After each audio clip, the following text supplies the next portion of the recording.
Shalom, selamat pagi untuk kita semua. Bapak Ibu yang dikasihi oleh Tuhan kita Yesus Kristus, sebelum kita melakukan aktivitas kita pada pagi hari ini, baiklah kita mendengarkan firman Tuhan terlebih dahulu. Namun sebelumnya kita mari berdoa saat itu dalam hati masing-masing.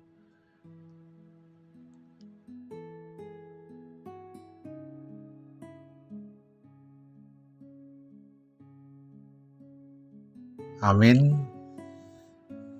Firman Tuhan pada pagi hari ini tertulis dalam Yohanes 5 ayat 25. Beginilah firman Tuhan.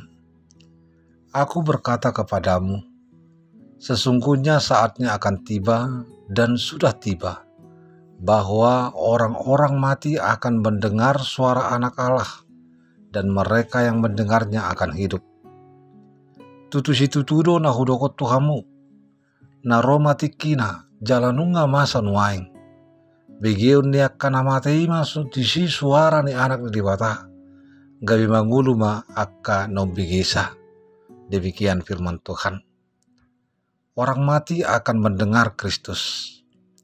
Jemaat yang dikasihi oleh Tuhan Yesus Kristus, setiap orang di muka bumi ini haruslah menjalani kematian. Namun lewat iman kita percaya bahwa setiap orang yang mengaku dan percaya kepada Yesus Kristus akan dibangkitkan dari kematian yang telah direncanakan Allah bagi setiap orang yang mengikut Dia. Ketika jenazah masuk ke dalam tanah, itu bukanlah penampakan terakhir orang tersebut dalam wujud kasat mata.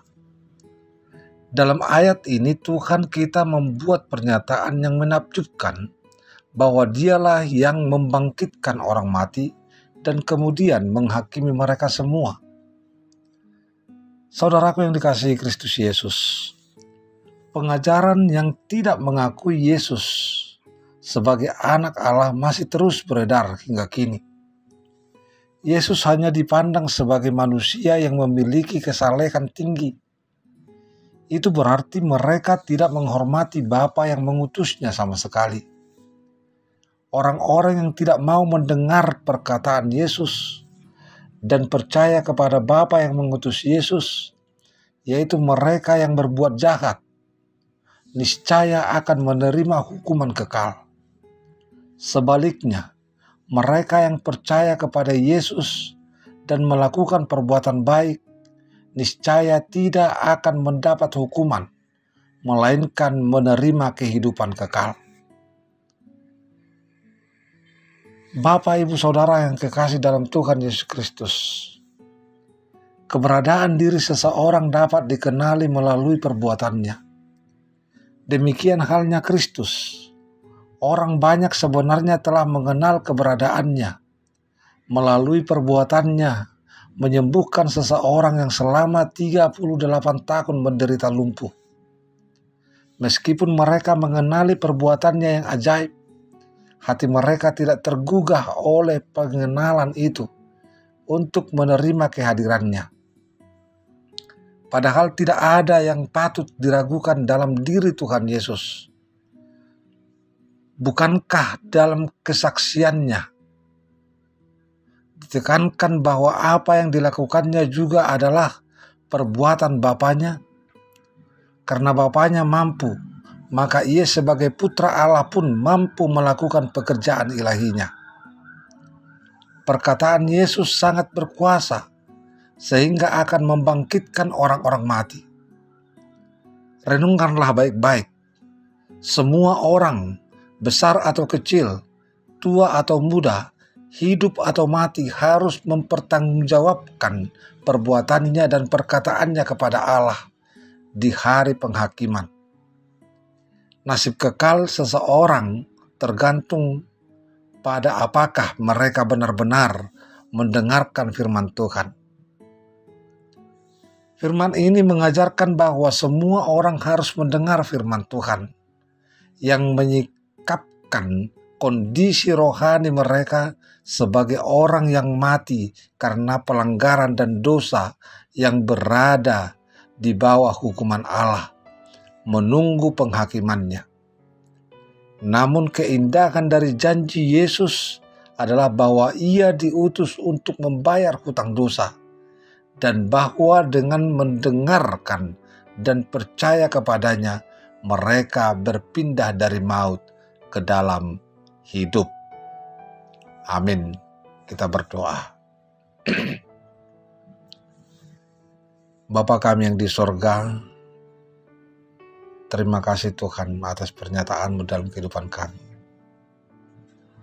Engkau Tuhan yang telah memelihara kami, menjaga kami hingga kami beroleh kesehatan, beroleh hidup hingga pada saat ini, sehingga kami boleh menikmati hari yang baru, hari yang Tuhan berikan kepada kami pada pagi hari ini. Tuhan, kami akan mau melakukan aktivitas kami dalam satu hari ini. Namun Tuhan masih berkenan kepada kami lewat penyapaan firman Tuhan yang senantiasa mengingatkan kami bahwa setiap orang akan mendapati kematian. Namun janji Tuhan yang sungguh-sungguh menghadap kepada keimanan kami menyatakan bahwa setiap kami orang yang percaya dan melakukan firman Tuhan akan mendapatkan kehidupan yang kekal.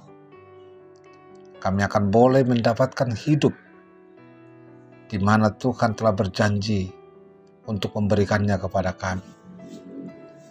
Bapa yang baik, kami sadarkan diri bahwa kami adalah orang yang lemah, orang yang selalu dalam kekurangan, kesilapan dan kesalahan yang membekukan dosa di dalam kehidupan kami.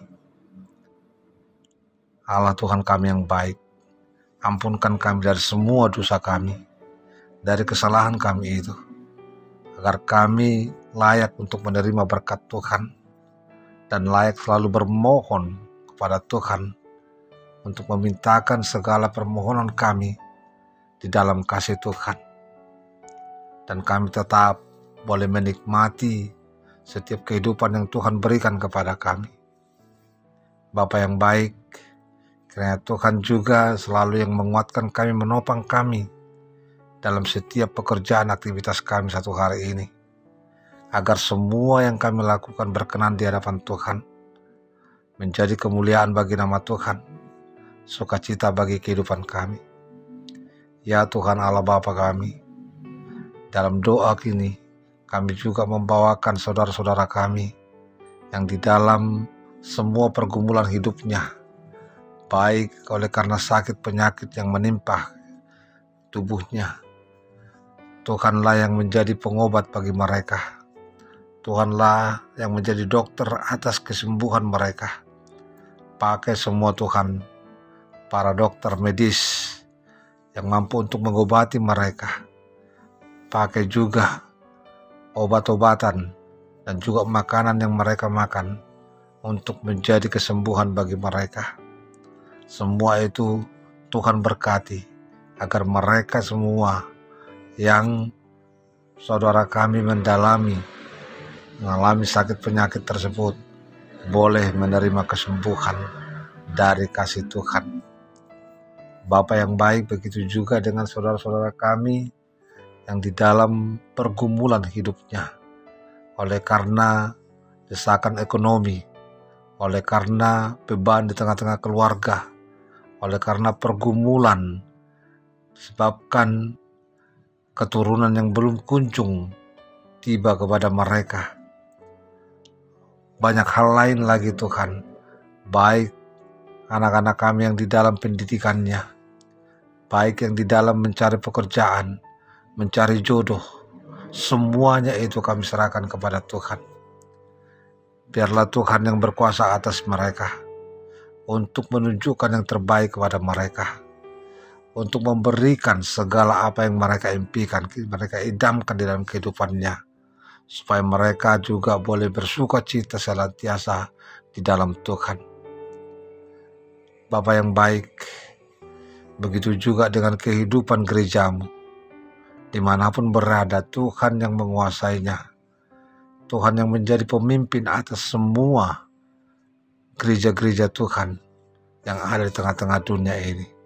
supaya semua gereja Tuhan boleh menjadi garam dan terang di tengah-tengah dunia ini, perwujudan daripada kasih Tuhan, sehingga oleh itu semua kehidupan yang ada di tengah-tengah dunia ini dapat menikmati, dapat mendengar, dapat mengetahui bahwa Engkaulah Tuhan satu-satunya, Tuhan yang memberikan keselamatan dan hidup bagi kami lewat Kristus Yesus, Tuhan dan Juru Selamat kami. Terima kasih Tuhan. Kami serahkan seluruh kehidupan kami kepada pengasihan Tuhan. Kiranya Tuhan menerima kami di dalam Yesus Kristus, Tuhan kami. Amin. Anugerah daripada Tuhan kita Yesus Kristus, kasih karunia dari Allah Bapa, dan persekutuan Roh Kudus kiranya memberkati saudara hari ini sampai selama-lamanya. Amin.